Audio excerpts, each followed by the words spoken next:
تمہارے ساتھ ساتھ۔ اس وقت رات کے 10 یا ساڑھے 10 کا عمل رہا ہوگا۔ لائٹ حسب معمول نہیں تھی۔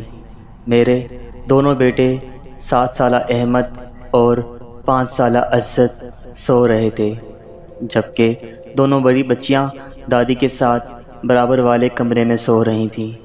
چونکہ بچے صبح اسکول کی وجہ سے جلدی سو جاتے تھے اور میں رضا کے انتظار میں جاگتی رہتی تھی۔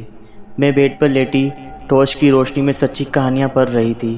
یہ میرا اب بھی معمول ہے کہ میں دوپہر میں سونے لیٹوں یا رات میں میرے لیے مطالبہ بہت ضروری ہے، ورنہ میرا کھانا ہی ہضم نہیں ہوتا۔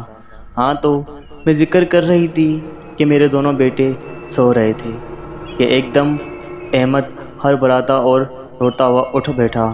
وہ نہ جانے کس چیز کو دیکھ رہا تھا، ہوش بالکل نہیں تھا۔ میں جلدی سے اٹھ کر اس کے پاس گئی۔ احمد بیٹا، کیا ہوا؟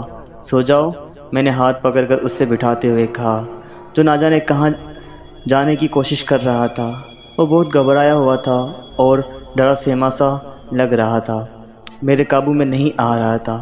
اچانک روتے روتے بولا، مما مما، یہ اتنا لمبا کیسے ہو گیا؟ میرے تو ہوش اڑ گئے۔ نہ جانے اسے کیا نظر آ رہا تھا۔ بہرحال میں نے اس پر آیت الکرسی پڑھ کر دم کر دیا۔ وہ فوراً ہی گہری نیند میں چلا گیا، جیسے اٹھا ہی نہ تھا۔ لیکن میری نیند اڑان چھو ہو چکی تھی، کیونکہ یہ آج پہلی بار نہیں ہوا، بلکہ جب سے اوپر شفٹ ہوئی تھی۔ اب احمد کبھی کبھار ڈر کے اٹھ جایا کرتا تھا۔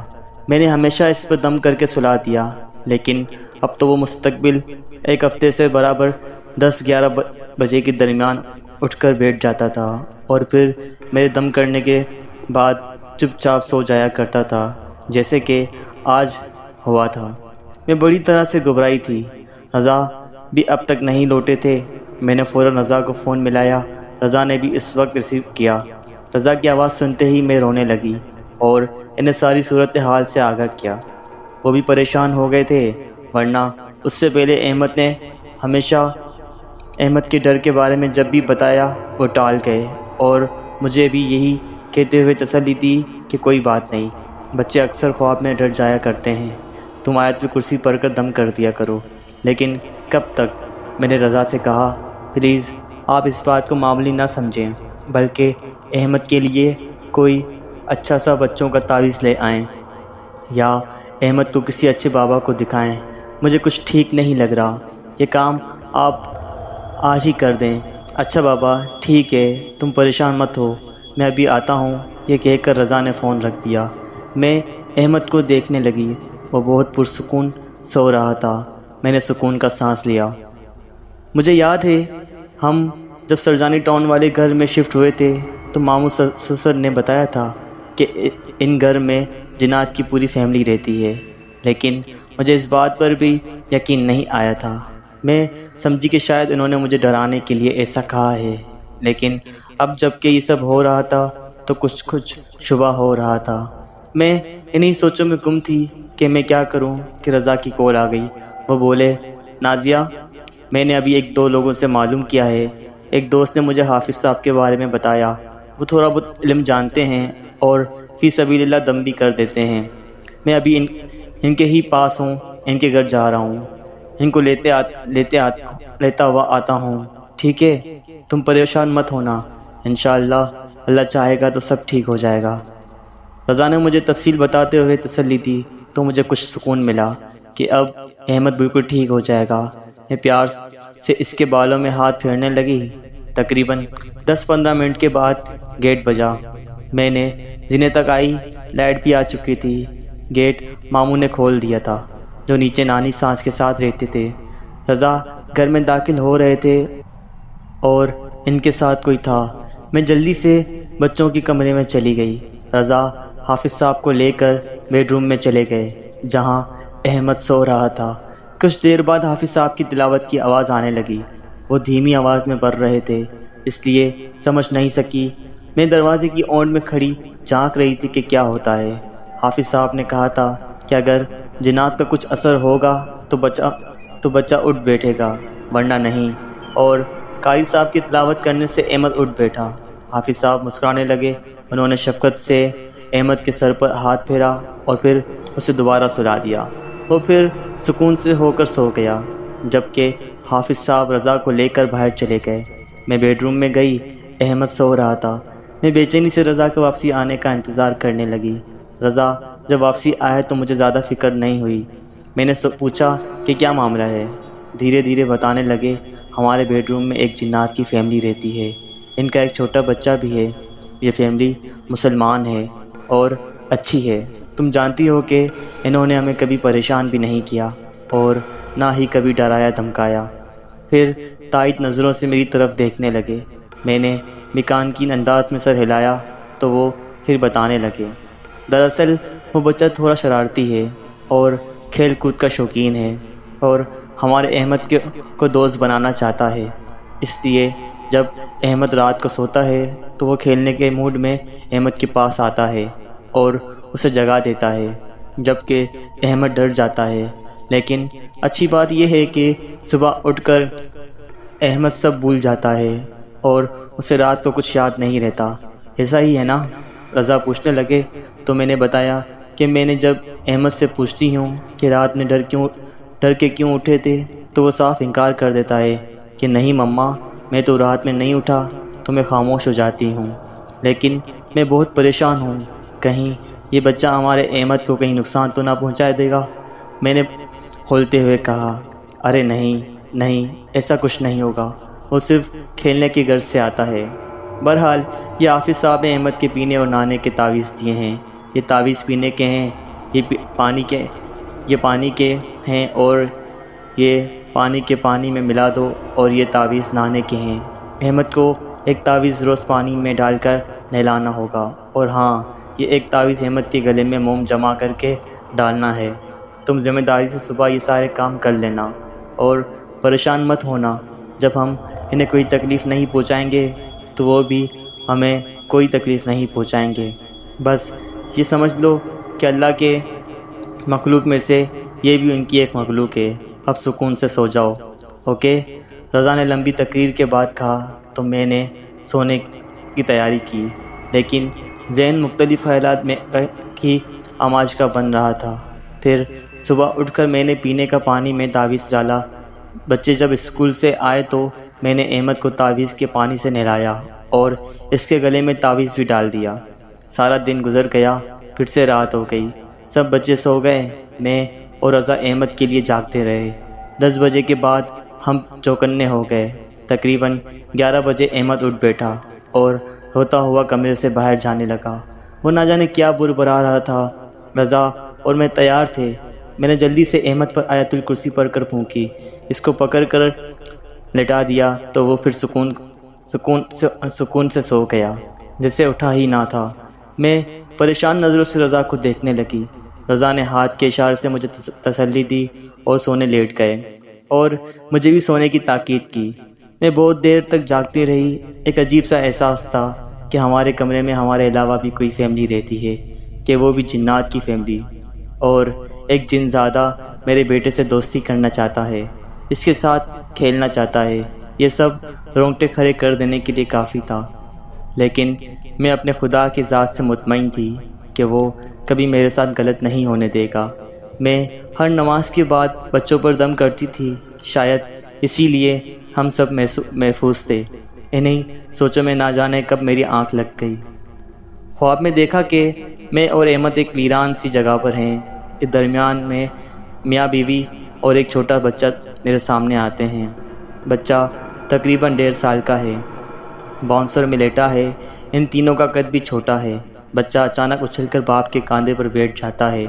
میں حیران ہوتی ہوں تو اب بچے کی ماں بڑے پیار سے اپنے بیٹے کو دیکھتے ہوئے بتاتی ہے کہ یہ میرا بیٹا اور یہ بہت شرارتی ہے، ہر وقت کھیلنا چاہتا ہے، لیکن ہم آپ کو کبھی نقصان نہیں پہنچائیں گے۔ میری ایک دم آنکھ کھل گئی کہ خواب ڈراؤنا تو نہیں تھا، لیکن میں دہل کر رہ گئی تھی۔ میں نے چاروں جانب نظر گھما کر دیکھا، سب بے خبر سو رہے تھے۔ میں نے بچوں کے ماتھے پر پیار کیا تو بے حد سکون ملا۔ اللہ پاک نے ممتا بھی کیا چیز بنائی ہے نا۔ تکلیف بچے کو ہوتی ہے اور نیند ماں کی اٹھ جاتی ہے۔ کاش بچے بھی بڑے ہو کر ماں باپ کا ایسا ہی احساس کریں، میں نے صدق دل سے کہا اور مطمئن ہو کر لیٹ گئی۔ صبح فجر میں گر گرا کر اللہ پاک سے اپنے شوہر اور بچوں کی سلامتی مانگی جو میرا معمول تھا، پھر بچوں پر دم کیا اور اسکول بھیجنے کی تیاری کرنے لگی۔ بچے حسب معمول کسمساتے ہوئے اٹھے اور اسکول جانے کی تیاری کرنے لگے۔ پھر بچوں کے جانے کے بعد میں نے کچن وغیرہ سمیٹ کر رضا کا اٹھایا۔ رضا نے اٹھتے ہی پوچھا، بچے اسکول چلے گئے؟ جی۔ روتے ہوئے تو نہیں گئے؟ یا ان کا روز کا سوال تھا۔ نہیں۔ پھر میں مدعے پر آئی۔ رضا، میں نے خواب میں اس فیملی کو دیکھا جو ہمارے گھر میں ہمارے ساتھ رہتی ہے۔ رضا نے چونکتے ہوئے بولا، اچھا کیا دیکھا؟ میں نے خواب من و من سنا دیا تو رضا مطمئن انداز میں گردن ہلانے لگے اور بولے، میں نے تم سے کہا تھا نا کہ وہ ہمیں نقصان نہیں پہنچائیں گے، تم خواہ پریشان ہوتی ہو، اب تو مطمئن ہو نا؟ جی لیکن رضا وہ سب بہت خوبصورت تھے، چھوٹے قد کے تھے لیکن روشن چہرے والے تھے۔ اصل میں وہ تمہارے خواب میں اپنے اصل روپ میں نہیں آئے تھے، ورنہ تم ڈر جاتی، اور وہ مسلمان ہیں اس لیے ان کے چہرے روشن ہیں۔ ہاں آپ ٹھیک کہہ رہے ہیں۔ اچھا اب چلو جلدی سے ناشتہ وغیرہ بناؤ، میں تب تک نہا کر تیار ہو جاؤں۔ رضا اٹھتے ہوئے بولے۔ میں مطمئن انداز میں کچن میں چل دی۔ دن اسی طرح گزر رہے تھے۔ احمد رات میں کبھی اٹھتا تو میں دم کر کے دوبارہ سلا دیتی، وہ بے خبر سو جاتا اور صبح اسے کچھ یاد نہ ہوتا۔ میں دوپہر میں بچوں کو سلانے لیٹتی۔ چھوٹے عزت کو عادت تھی کہ میں جب تک اس کے پاس نہ لیٹ جاؤں وہ سوتا نہیں تھا، اور اب تک اس کی یہی عادت ہے۔ ہاں تو میں عزت کو سلا رہی تھی۔ سلانے کے بعد لاؤنج میں جاتی تو احمد اکیلا بیٹا کھلونے کے ساتھ کھیل رہا تھا۔ میں سمجھ جاتی کہ یقیناً وہ بچہ بھی احمد کے ساتھ کھیل رہا ہوگا۔ میں سارے کھلونے سمیٹ کر احمد کو سلاتی، لیکن پھر لاؤنج میں آتی تو کھلونے مجھے بکھرے ہوئے نظر آتے۔ میں پھر سمیٹ دیتی۔ ایک دن تو حد ہی ہو گئی۔ میں حسب معمول صبح سویرے اٹھی، نماز وغیرہ سے فارغ ہو کر نکلی تو لاؤنج سے باہر کرسی پر نظر ٹھہر گئی۔ میں ہکا بکا کرسی کو دیکھ رہی تھی۔ ہوا یوں تھا کہ ہمارے پورشن میں 2 کمرے ہیں اور لاؤنج کے بعد ایک چھوٹی سی کھلی جگہ تھی جسے ہم رات میں ٹھنڈی ہوا کھانے کے لیے بطور صحن استعمال کرتے تھے۔ اس میں ایک چھوٹا سا پلنگ اور ایک کرسی رکھی تھی۔ پھر جب ڈینگی پھیلا تو رضا نے بچوں کی حفاظت کے خیال سے پورا اخلاق سا نیٹ سے ڈھانک دیا تھا کہ اس میں جھری کے برابر بھی جگہ خالی نہ تھی، اور اب میرے سامنے رکھی کرسی پر بہت سارا تارکول پڑا تھا۔ تارکول سے بھری تھیلی تھی جو کرسی پر الٹی ہوئی تھی۔ میں حیرانگی سے کبھی اس تارکول کو دیکھتی اور کبھی گرین چالی جس کے اندر سراغ برابر بھی جگہ نہ تھی۔ میں حیران تھی کہ یہ تارکول آیا کہاں سے، جبکہ مجھے اچھی طرح یاد تھا کہ میں رات کے 1 بجے تک اس کرسی پر بیٹھ کر رضا سے باتیں کر رہی تھی، اور جب تک میں سوئی تھی ایسا کچھ نہیں تھا۔ یہی قریب روڈ بھی نہیں بن رہا تھا، پھر آخر یہ تارکول آیا کہاں سے؟ میں نے گھوم کر سب جگہ دیکھا لیکن یہ تارکول کا معاملہ حل نہ ہوا۔ پھر بچے اٹھے، وہ بھی اسے عجوبے کی طرح دیکھنے لگے۔ ارے ماما یہ کیا چیز ہے؟ احمد کو تجسس ہوا۔ تارکول ہے بیٹا، اسے چھوڑو، آپ تیار ہو جاؤ جلدی سے۔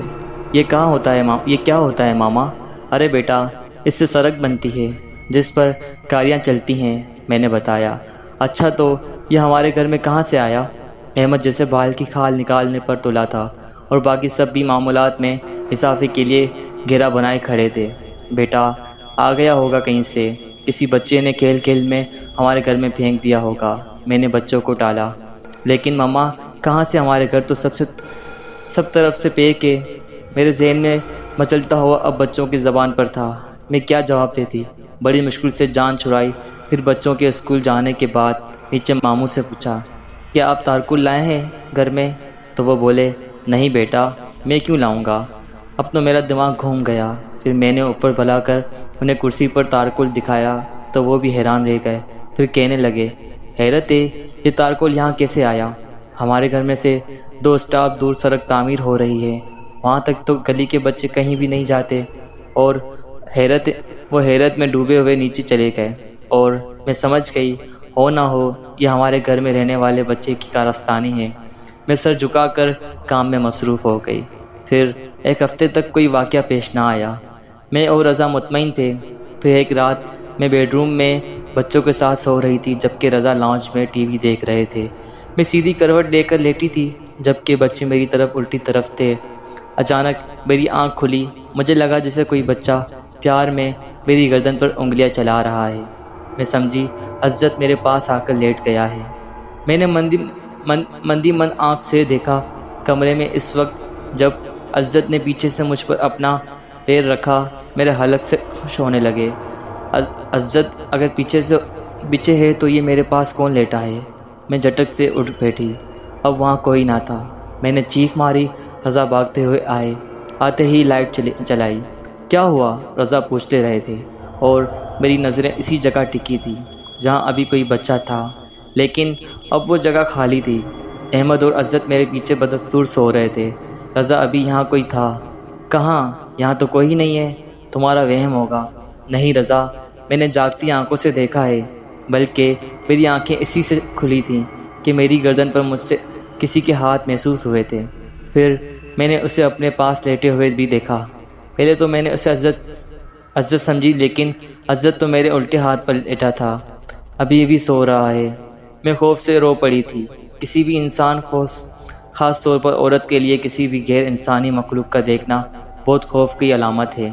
ہر چند کہ میں جانتی تھی کہ ہمارے کمرے میں ہمارے ساتھ ایک غیر انسانی مخلوق بھی رہتی ہے، لیکن وہ کبھی میرے سامنے نہیں آئے تھے تو میں مطمئن تھی، لیکن اب سامنے دیکھنے کے بعد میرا خوف سے برا حال تھا۔ رضا نے مجھے تسلی دی۔ ارے نازیہ، تم ایک بچے سے ڈر گئیں، یقیناً وہ تمہارے پاس سونے آیا ہوگا، لیکن تم ڈر گئیں تو اسے جانا پڑ گیا۔ رضا ہنسی میں اڑا رہے تھے۔ مجھے غصہ آ گیا۔ میرا مذاق اڑا رہے ہیں آپ؟ ابھی اگر آپ کے پاس آیا ہوتا تو پوچھتی۔ نہیں بھائی، میرے پاس کیوں آئے گا؟ تم سے دوستی ہے، تمہارے پاس ہی آئے گا۔ اچھا چلو سو جاؤ، صبح حافظ صاحب سے مشورہ کروں گا۔ پھر میں نے خود پر اور بچوں پر آیت الکرسی پڑھ کر دم کر دیا اور سو گئی۔ تعویذ کا فائدہ یہ ہوا کہ احمد کا ڈر کر اٹھنے میں کمی آ گئی تو میں بھی پرسکون ہو گئی۔ پھر کچھ عرصے بعد ہم نے وہ گھر شفٹ کر لیا۔ ہم دوسری جگہ چلے گئے تو رضا کہنے لگے، یار میں سوچ رہا ہوں ذرا گھر کا چکر لگا آؤں۔ ہم تو شفٹ ہو گئے تھے، لیکن نیچے کے پورشن میں نانی ماموں رہتے ہیں، انہوں نے وہ گھر نہیں چھوڑا تھا۔ میں نے کہا ہاں ضرور جائیں، اور ذرا اوپر کے پورشن جو ہمارا تھا اس میں بھی چکر لگاتے آئیے گا، وہاں اب کیا حالات ہیں۔ رضا اوکے کہہ کر روانہ ہو گئے تو میں گھر کے کاموں میں مصروف ہو گئی۔ تقریباً 1 گھنٹے بعد رضا واپسی آئے۔ میں نے خیر خیریت پوچھی تو کہنے لگے، نازیہ ہمارے یہاں چلے آنے سے وہ لوگ بہت ڈسٹرب ہو گئے ہیں۔ کون لوگ؟ میں حیرانگی سے بولی۔ وہی تمہارے پڑوسی جنات کی فیملی۔ مگر کیوں؟ اور آپ کو کیسے پتہ؟ میں الجھ گئی تھی ان کی باتوں سے۔ ارے بھائی، میں بھی ابھی گھر گیا تو ماموں اور خالہ بتا رہے تھے کہ جس دن تم یہاں آئے تھے اسی دن رات کو بہت شور شرابے سے خالہ کی آنکھ کھلی۔ اوپر ہمارے پورشن میں کوئی اٹھک پٹک کر رہا تھا۔ خالہ آواز سنتی اور دیکھنے کے لیے کہ یہ کیسا شور ہے نیچے لاؤنج میں گئیں تو ان کی الماری کے اوپر رکھا سارا سامان دھر بھرا کر خود بخود نیچے گر گیا، جیسے کسی نے غصے میں پھینکا ہو۔ خالہ اور ماموں حیران تھے کہ یہ سب کچھ کیا ہو رہا ہے۔ بہرحال تھوڑی دیر بعد سکون ہو گیا۔ رضا نے مجھے تفصیل بتائی تو میں نے ہکا بکا رہ گئی۔ یقیناً وہ ہمارے شفٹ ہونے سے ناراض ہیں۔ پھر اب ہمیں کیا کرنا چاہیے؟ کرنا کیا ہے؟ رضا بولے، میں اوپر کے پورشن میں جا کر بول آیا ہوں کہ یہاں خالہ ماموں کو تنگ نہ کیا جائے، بلکہ اگر ہمارے ساتھ رہنا ہے تو ہمارے ساتھ چلے جائیں جہاں میں رہتا ہوں، آپ لوگ بھی وہیں میرے ساتھ رہیں۔ آپ کا کیا خیال ہے؟ وہ آئیں گے آپ کے ساتھ؟ میں نے حیرانگی سے پوچھا۔ ہاں تو کیا مسئلہ ہے اگر وہ آ بھی جائیں تو؟